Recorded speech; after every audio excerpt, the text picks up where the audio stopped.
I'm Max Dalton, and in this video, I'll show you how to change the email account associated with your Venmo account on an Apple iPhone or iPad. Step 1. Open the Venmo app on your iPhone or iPad and then tap Me in the menu on the home screen. Step 2. Tap the settings icon at the top of this screen. You'll land on the settings screen. Step 3. Navigate to the Preferences section and then tap Account.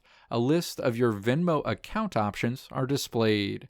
Step 4. Scroll to the Account Information section and then tap Profile. An Edit Profile screen opens. Step 5.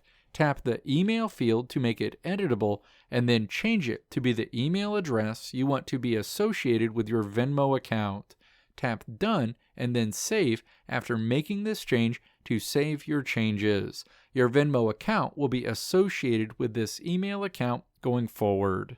Let me know if this video helped you out in the comments below. If you liked what you saw here, click the video links on the right side of the screen to check out another video. Or click the logo on the left side of the screen to check out my tutorial website at www.maxdalton.how.